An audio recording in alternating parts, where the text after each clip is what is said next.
நீ 1000 அபாண்டங்களை சொல்லு, யாரும் நம்ப மாட்டாங்க. இவன் கொலையாளிதான். அவன் கொலைகாரன், நீ யோக்கியன். எல்லோரும் கேளுங்கள். வினாடிக்கு வினாடி வேதனையை விரட்டி எங்கள் குடும்ப அமைதியையே குலைத்துக் கொண்டிருக்கும் இவன் யோக்கியன். அத்தனை கொடுமைகளையும் பொறுத்துக் கொண்டு ஆமை போல் அடங்கி இருந்து வந்த என் மகன் கொலைகாரன். பச்சை குழந்தையின் கழுத்தை நெரிப்பது போல் பச்சை பயிர்களை நாசமாக்கி இன்னும் சோற்றிலே மண்ணை வாரி போட்ட இவன் யோக்கியன். தம்பினை தன்னை சுடும் என்று கண்ணியம் தவறாமல் தன்மௌனமாக வாழ்ந்து வரும் என் மகன் கொலைகாரன். கூட பிறந்தவள் கொண்ட மனவாளனை நாடறிய மாட்டை விட்டு கொன்றடித்த இவன் யோக்கியன். பெற்ற தகப்பன் பிணத்தை பார்த்த பின்னும் பற்றிக் கொண்டிருக்கும் பகைவன் நெருப்பை கண்ணீர் விட்டு அணைத்துக் கொண்டிருக்கும் என் மகன் கொலைகாரன். வாயை பிளந்து கொண்டு வட்டமிடும் வல்லூர் யோக்கியமானது. ஆனால் அதன் கோர பசிக்கு இரையாகி தவிக்கும் வாரம்பாடி கொலைபாதகமானது. ஏன் அப்படித்தானே? பொறி பறக்க பேசினா செய்த குற்றம் இல்லைன்னு போகாது. கேள், உன் மகன்கிட்ட கேளு, ஏன் இங்க வந்தான்? என் சொல்லை மீறி இவன் எல்லைக்குள் ஏன் வந்தாய் முத்தையா? நீ ஏன் வந்தாய்? நான் வந்து ஏன்டா உளற? உண்மையை சொல்லடா. நான் சொல்றேன் அத்தை. இதுதான் நீ உன் தாய்க்கு செய்யும் கடமையா? என்னை பத்தி தவறா நினைக்காதீங்க. போதும் உன் சமாதானம். காதலிலே கட்டுண்டு கடமையை மறந்தால் உன் அன்னையின் கண்ணீர் வற்றாது என்று படித்து படித்து சொன்னேனே, அதன் பலனாயுது. இதற்குத்தானா ஒரு வீரமைந்தன் இருக்கிறான் என்று இருமாந்திருந்தேன். சிவகாமி, உனக்காவது புத்தி வேண்டாமா? உனக்கு அவன் மீது அன்பிருந்தால் அதற்காக அவனை இந்த முறையிலாம் சந்திக்க வேண்டும். இப்போது பார், யார் குற்றவாளியாக நிற்கிறது என்று. இப்போது சொல், யாரை கொலைகாரன் என்று உலகம் தோற்றம் போகிறது என்று. முத்தையன் மீது நீ கொண்டுள்ள காதல் அவனை எந்த நிலையில் கொண்டு வந்து விட்டிருக்கிறது என்பதை இப்பொழுதாவது உணர்கிறாயா சிவகாமி? இப்பொழுதாவது உணர்கிறாயா? மீனாட்சி, அநியாயமான பழிய சுமத்தி என் குடும்பத்தினுடைய கௌரவத்தை கெடுக்காதே. குடும்ப கௌரவம் அப்படியும் ஒரு கௌரவம் உனக்கு இருக்கிறதா? மீனாட்சி, பாதகா, வீணா என் கோபத்தை கிளப்பாதே. துரோகி, உகழ்ந்து கொண்டிருக்கும் மனவேதனையை பொங்கி எழச் செய்யாதே. அத்தை, நான் செய்த தவறுக்கு நீங்களே சண்டை போட்டுக் கொள்ள வேண்டும். நான் தான் அவரை இங்கு வர சொன்னேன். சிவகாமி, பேசுவது யோசித்து பேசு. மயங்களத்தான், இன்றில்லாவிட்டாலும் உண்மை ஒரு நாள் வெளியாகத்தானே வேண்டும். அது இந்த ஆபத்து வேலைக்கு உதவியாக இருக்கட்டுமே. அப்பா, இதோ அவருக்கு நான் எழுதிய கடிதம். சிவகாமி, அப்பா, என்னை கொல்லுங்கள், ஆனால் அவரை மட்டும் ஒன்று செய்யாதீர்கள். என் மானம் போச்சு, மரியாதை போச்சு, எல்லாம் போச்சு. இனிமே இந்த ஊருக்குள்ள நான் தலை காட்டவே முடியாது. பெற்ற தகப்பனுக்கு கேவலத்தை உண்டு செய்த மோசக்காரி. உன்னை என்ன செய்யறேன்னு பாருங்க.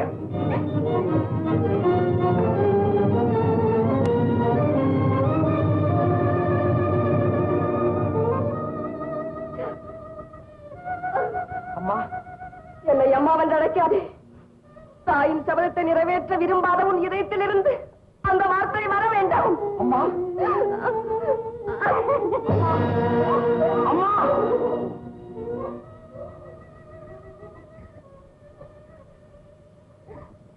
இதுதானா என் வாழ்வு?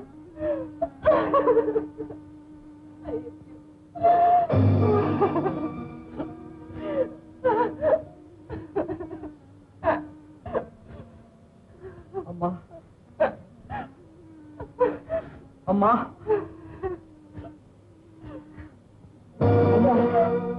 அம்மா, அம்மா, முத்தையா, முத்தையா, அம்மா, என்ன மன்னிச்சிருக்கம்மா. என்ன சங்கிலி ஒண்ணு இருக்கு, மாட்டு சங்கிலியா இல்ல? அந்த பழைய புத்தி இன்னும் போகலையே. இது மாங்கிலியா மனுஷாடு சங்கிலியா? என்னது? தானே மாத்த தெரியும். மாத்தாவது ஏமாத்தாவது. மாத்தா இப்ப புரிஞ்சு போகும். முருகையா, புரியுது புரியுது. என்ன பூ சவிக்கிறானுங்களா? அடடே, வாங்க பூ வாங்க. ஒண்ணும் இல்ல, இப்படியே பார்த்துட்டு. ஆமா, இது உங்களுக்கு ஏது? நம்ம அண்ணன் வேலை இதை விக்கிறதுக்கு கொண்டாந்துருக்காரு. அது எந்த அண்ணன்? இந்த அண்ணன் தான். நீதானா? ஏய், இந்த நகை ஏது உனக்கு? இது என்ன கேள்வி? என் நகைன்னா என் நகை தான். டேய், ஒழுங்கா மரியாதையா சொல்லிடு. நீ மரியாதையா பேசியா?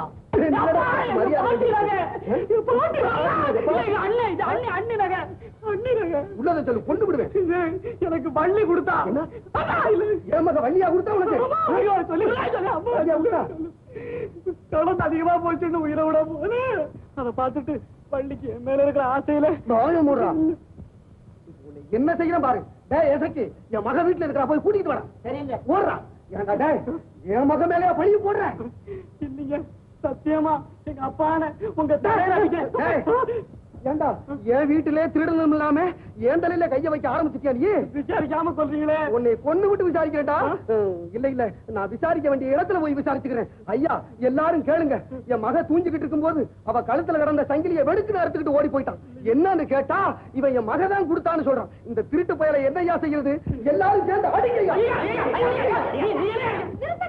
வள்ளி வள்ளி என்ன காப்பாற்ற. சும்மா இரும்மா.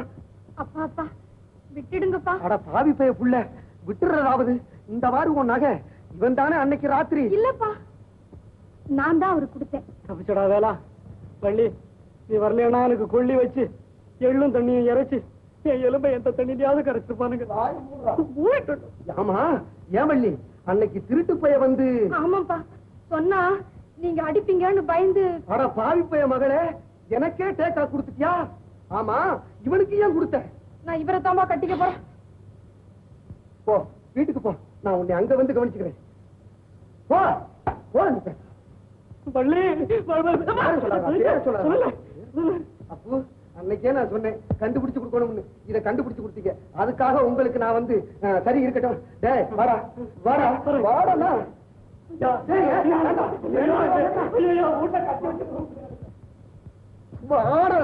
வேண்டாங்க, தேசாத கொண்டு விடுவேன்.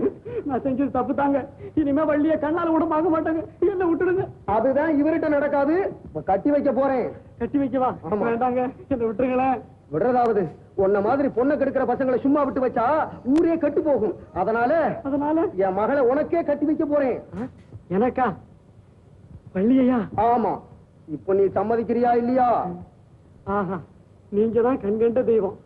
மாமா, நான் இப்ப இருந்து உங்க மருமகன் என்ன வேணும்னாலும் செய்யலாம். சரி நீர் போ. நல்ல நாள் பார்த்து தாலியை கட்டி விடுவோம். நான் வர்றேன் மாமா. சரி போயிட்டு வாங்க.